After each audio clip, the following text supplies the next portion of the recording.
Don't mistake movement for achievement. It's possible to be busy all day, come home exhausted, and only then realize that very little of your day consisted of productive activities in the pursuit of your goals. Don't get faked out by being busy. The man says, "I've been going hard all day. I've really put in the hours and the effort." But here's the major question. Doing what? It isn't going hard all day that counts. It's the doing what, the value that counts. Another essential is concentration. This is one of those difficult things, especially in a society where there are so many voices asking for our attention. The television voices, the radio voices, your family voices, the friends' voices, social voices, business voices, advertising, commercials. Isn't it amazing? You can turn off the television and the commercials keep running. How do you turn them off in your mind? That is the challenge to be mastered. The best use of time comes from putting plenty of value in it. And concentration means you take that challenge seriously.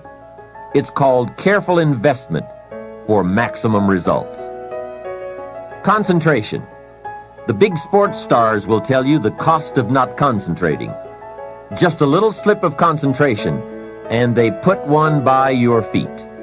And there goes first place, and maybe the big money. So writing a letter, concentrate. Making a call, having a conversation. Trying to solve a problem, concentrate. You won't believe the effect this will have on your life. Now, there is a time to let your mind wander, but it's a time you designate specifically for that purpose.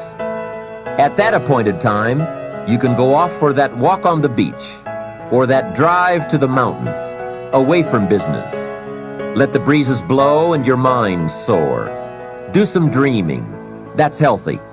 But do it at that pre-planned time. At all other tasks, concentrate. Another aspect of managing goals and time is constant review. There's just no way to keep on target with your priorities without this. Whether it's business goals, personal goals, family goals, or investment goals, they must all be reviewed to see if you are on track, which is all the more reason for writing them down. Careful goal setting could be the time management answer you've been looking for. Goals well defined and well described and well thought out make us look carefully at the time we have and how to get the most from it to make all of our dreams come true. The answers to do better come from the necessity to do better. You will undoubtedly be amazed at the ideas you can come up with for the use of your time when goals and purpose have you stimulated to the maximum. Now there is a last main point to consider. You won't get everything you want. What a statement to make after studying how to get whatever you want. But you won't get everything you want, and the reason is, it's not that kind of planet. Sometimes it's going to hail on your crop and rain on your parade. I'm sure you are very well aware of this. But in my opinion, if you work the system I've just shared with you, you will get more than plenty. More often than not, you will get what you want. Those are good odds. Remember, major keys to your better future are going to be ideas and information. If we have any lack, it is not because we lack money or opportunity or resources. It is because we lack ideas that have taken form from information. Many years ago, I learned that some of the best advice ever given comes from the Bible. There's a phrase in that amazing book that says, "If you search, you will find." So that is the way to discover ideas and life-changing information. Search. In order to find, you must search. You must go to the seminars and to the training classes. You must listen to the cassette programs that can give you breakthrough ideas. You must go and engage in conversations with people of substance. You must go looking, go searching. Rarely does a good idea interrupt you. And as you make a diligent search, you will find just the ideas you need. Now, here is the next key word in the process of seeking information that can change your life, and that word is capture. When you find a good idea, capture it. Don't trust your memory. Capture everything. Write it down. Record it. This is one of the reasons why we have put this program on cassette tapes, to capture the ideas. As a serious student of wealth and happiness, I would encourage you to make use of a journal as a gathering place for all the ideas that come your way. I consider personal journals to be one of the 3 treasures a wise person will leave behind. Here are those 3 treasures. 1 is your photographs. Take a lot of pictures. Being able to capture the event in a fraction of a second is a phenomenon of the 20th century, and how easy it is to take phenomena for granted. Have you ever looked at the pictures a couple of generations back? Unfortunately, there are only a handful. But wouldn't it be great if there were hundreds of pictures to tell the whole story? So make sure you leave behind your whole story in your treasure of pictures. The next treasure to leave behind is your library. All the books you have chosen. Books well read, well underlined, with notes and observations and reflections you have written in the margins. The books that have helped shape your philosophy and the values of your life. That is a treasure, your library. And your listening library, too. All these terrific cassettes. They are a treasure. The third treasure to leave behind is perhaps the most important. And that is your journals, containing all the ideas you have captured in your lifetime. Business ideas, social ideas, culture ideas, investment ideas, lifestyle ideas. Can you imagine the value these journals would have? They will certainly be more valuable to leave behind to your children than your couch.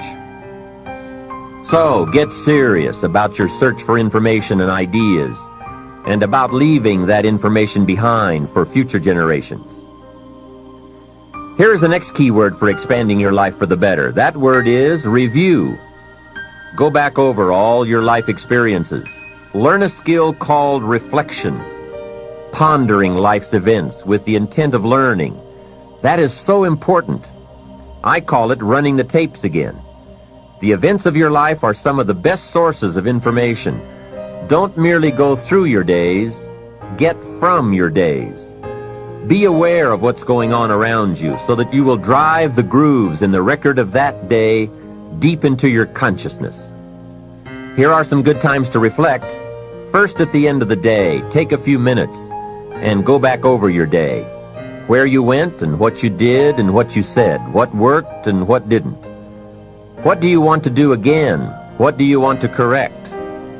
The colors, the sights, the sounds, the conversations, the experiences. You see, experience can become commodity, currency, coin, an incredible source of value, but only if you take time to reflect on the experience and turn it into something of value. As we mentioned in our first fundamental, it's not what happens that makes the difference in how your life works out, but rather what you do about what happens. And part of doing something about what happens is this process of reflection, studying an event in order to glean valuable information from it. Another time to reflect is at the end of the week. Take a few hours. Take a half a day at the end of the month. Take a weekend at the end of the year. Reason? To make the past more valuable. Sophisticated people have learned how to gather up the past and invest it in the future. When my father was about to celebrate his 76th birthday, I said to him, "Father, can you imagine what it's going to be like to gather up the last 75 years and invest them in your 76th? That's how life can become productive and exciting. Not just living one more year, but gathering up the years and investing them in the next one." By reflecting, you can gather up all the conversations you have ever had and invest all that you have learned and all that you have felt in the next conversation. Gather all your experiences and invest all that you have learned and felt in your next experience. And the more value, the more substance, the more information, the more wisdom you can gather from all of your yesterdays, the more exciting your future becomes. Probably all of us already know all that we need to know in order to make our lives turn out the way we want, except for one thing: how to gather what we've learned in order to invest it in what we want to become.